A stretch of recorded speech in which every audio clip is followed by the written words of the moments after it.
안녕하십니까. 뉴스데스크 원주입니다.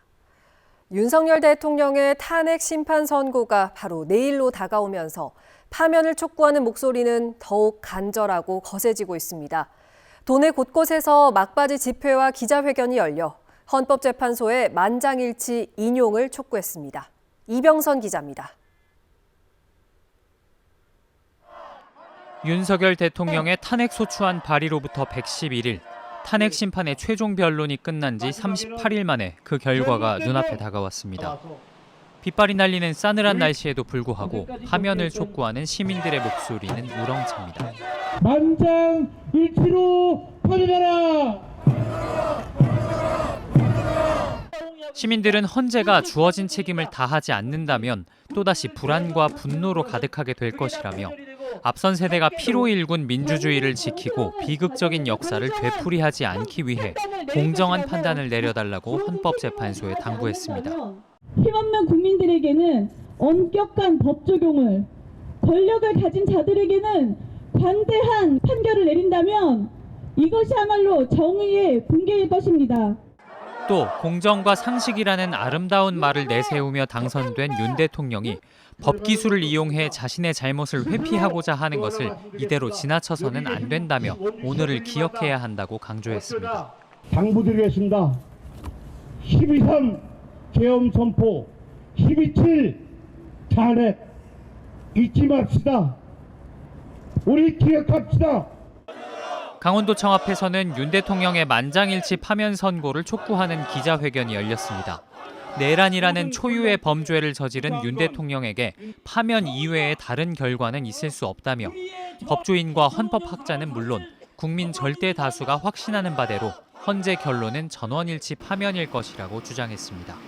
7대1도 아니고 6대2도 아니고 헌법재판소 전원이 8명 전원이 8대0으로 판결할 것이라고 확신합니다.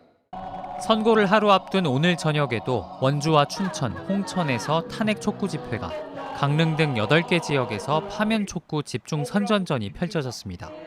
선고가 이루어지는 내일 오전에는 원주 의료원 사거리와 강릉 월화거리, 춘천 거두 사거리에서 시민들이 모여 헌재의 결정을 생중계로 지켜볼 예정입니다. MBC 뉴스 이병선입니다. 원주 신평농공단지와 동북권 종합체육단지 조성 사업이 행정안전부 지방재정중앙투자심사를 최종 통과했습니다. 원주시 기업도시 인근에 31만 4,075제곱미터 규모로 조성되는 신평농공단지는 원주 최초로 물 환경 규제가 없는 지역에 조성되는 산업단지로 모두 1,300억 원이 투입돼 2029년 준공을 목표로 하고 있습니다. 동북권 종합체육단지는 봉산동 일대 13만 2,843제곱미터 부지에 모두 444억 원을 투입해 축구장 2면과 족구장 12면, 산책로 등을 2027년 연말까지 조성합니다. 민선 8기 3년차를 맞아 강원도 시장군수협의회가 오늘 횡성에서 열렸습니다. 강원 18곳 시장 군수로 이루어진 협의회는 횡성 지역 골프장에서 만나 주요 현안을 협의하고 시군별 주요 정책과 행사 정보를 공유했습니다. 철원군은 현재 시군비가 투입되는 산불 진화 임차 헬기 운영에 국비 지원을, 강릉시는 저연차 공무원 처우 개선을 위한 보수 인상을, 횡성군은 지방소멸 대응기금으로 사업 부지 매입이 가능하도록 제도 개선을 제안했습니다. 다음 시장군수협의회는 영월에서 개최될 예정입니다. 원주시 학성동 옛 원주역 인근에 남아있는 성매매 집결지 희매촌. 분명 철거해야 할 대상으로 여겨지지만 희매촌에 살고 있는 사람들의 이야기를 문화적 시각으로 보려는 시도도 이어지고 있습니다. 윤하은 기자가 보도합니다. 성매매 업소들이 모여있는 거리. 하지만 조금만 더 안으로 들어가 보면 평범한 가정집들이 나옵니다. 고추를 말리고 다듬고 동네를 산책하고 가게를 정돈하며 하루하루 살아가는 우리네 이웃입니다. 성매매 업소들이 들어서기 전부터 희매촌에 살았고 각자의 이야기들을 안고 지금도 살아가고 있지만 존재하지 않는 것처럼 지워진 주민들의 일상을 다룬 다큐멘터리 영화 유리벽입니다. 성매매 직결지에 사는 주민이라는 하나의 사실관계 때문에 그분들을 굉장히 좀 다른 시선으로 보는 게 많거든요. 근데 그분들도 우리랑 같은 공간에서 같은 일상을 살아가고 있는 사람이라는 것들을 좀 보여주고 싶었고, 유리라서 깨주기 쉽지만 동시에 벽이기도 해 쉽사리 넘을 수 없는 유리벽처럼 우리가 힘의촌이라는 공간을 단순히 성매매와 연관지어 편견과 선입견 속에 쉬쉬하고 기피하고 외면하고 있지는 않았는지 묻고 있습니다. 지난 연말 서울 독립영화제에서 공개됐고 올해 원주에서 상영회를 이어갈 계획입니다. 한 번에 이렇게 확 없애는 과정이 저는 굉장히 좀 폭력적일 수도 있고요. 여러 가지 좀 상당한 좀 과정이 필요한 것 같은데, 좀 그런 과정에서 저는 가장 목소리를 들어야 할 거는 그 주민들이지 않나. 다양한 관점이 저는 제시돼야지 뭔가 다른 대안들, 또 다른 변화가 있지 않을까. 수십 년이 지난 사진부터 최근까지 힘의촌의 변화상을 볼 수 있는 사진전도 열렸습니다. 원주 가정폭력 성폭력 통합상담소, 성매매 피해 상담실 등이 시민들에게 힘의촌의 실태를 알리고 관심을 촉구하기 위해 마련했습니다. 오는 6월까지 2차례 더 전시가 열리고 여성 인권 북콘서트, 강연 등도 진행됩니다.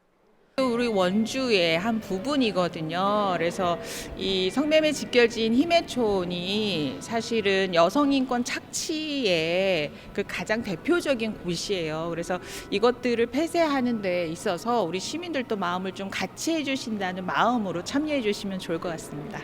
외면하고 싶은 현실일지 모르지만 오랜 시간 멀지 않은 곳에 함께 존재했던 힘의촌. 문화적 시각으로 그려낸 힘의촌 이야기가 시민들의 생각을 어떻게 바꾸고 또 힘의촌 폐쇄에는 어떤 영향을 미칠지 주목됩니다. MBC 뉴스 윤하은입니다. 식목일을 하루 앞두고 고성에서 발생한 2019년 4월 4일의 산불. 내일이면 꼭 6주기가 되는 날입니다. 대형 산불의 교훈으로 달라진 고성의 산불 대책을 이하라 기자가 보도합니다. 주택가디 야산에 시뻘건 불길이 치솟습니다. 방송국도 리조트도 형체를 알아보기 어려울 정도로 뼈대만 남았습니다. 2019년 4월 4일 발생한 고성 속초 산불. 축구장 1,700개가 넘는 면적이 잿더미가 된 산불의 흔적은 6년이 지난 지금까지 이렇게 남아 있습니다. 특히 고성 지역은 2018년부터 2019년, 2020년까지 3년 연속 대형 산불이 발생하면서 모두 1,746헥타르가 불에 탔습니다. 산불 백서를 발간하는 등 피해를 집계한 고성군은 재발 방지 대책을 마련했습니다. 2020년 자발적으로 산불 진화에 나섰고 실제 진화에 도움이 됐던 물차 소유주들과 협약을 맺기 시작했습니다. 물을 계속 한 군데 집중으로 그 최고 앞선 넘어가는 물을 이제 거기다 집중적으로 이제 분사를 했거든요. 그러다 보니까 불이 꺼지더라고요. 그래서 이게 어느 정도 도움이 됐구나. 협약을 맺은 물차는 모두 27대. 농약을 치는 용도인 광역 방제기도 산불을 끄는 데 큰 도움이 됩니다. 고성군은 지난 2020년 토성면 도언리 산불의 원인이었던 화목 보일러 교체를 지원하고 있습니다. 목재 펠릿으로 바꾸는 데 공들여 82대의 보일러와 난로를 바꿨습니다. 산불은 발생 이후에도 후속 피해가 많은데 대표적인 게 바로 피해목입니다. 고성군은 산불 피해지에 세운 공장에서 피해목을 갈아 목재 펠릿을 생산합니다. 지자체가 피해목을 활용해 직접 목재 펠릿을 만드는 곳은 고성군이 유일합니다. 벌채목에 대해서 처리하기가 상당히 어렵습니다. 근데 저희는 펠릿 공장이 있기 때문에 그 피해목들을 다 수집을 해서 그 펠릿 연료를 생산하고 있기 때문에 지금 저희는 상당히 효율적으로. 고성 지역 주민들에게만 시중의 절반 가격인 20kg 6,000원에 공급하고 있습니다. 화목 보일러와 비교해 화재 위험은 크게 줄고 비용은 저렴하면서 남은 재를 비료로 활용할 수 있어 일석삼조 효과를 보고 있습니다. 화목 보일러는 위험도가 많이 높고 불꽃 관리하는 게 제일 힘들지 않았나 싶은 생각을 합니다. 그리고 펠렛 보일러는 이번 보일러가 이중으로 타는 보일러라 가지고 산불이 쓸고 간 아픈 흔적을 딛고 다시는 대형 산불이 발생하지 않도록 예방과 진화 대책을 꾸려가고 있습니다. MBC 뉴스 이하라입니다. 장애인을 비롯한 모든 시민들의 이동권을 보장하기 위한 원주시 무장애 도시 추진 포럼이 원주 태장공연장에서 열렸습니다. 원주시의회 무장애 도시 특별위원회는 지역 장애인 기관 종사자와 동료 상담가를 초청해 중증 장애인의 이동권 보장과 무장애 도시 추진 방향, 장애인 정보 접근 등 현안을 논의했습니다. 시의회는 이번 포럼에서 나온 제안을 바탕으로 무장애 도시 추진 조례를 발의할 예정입니다.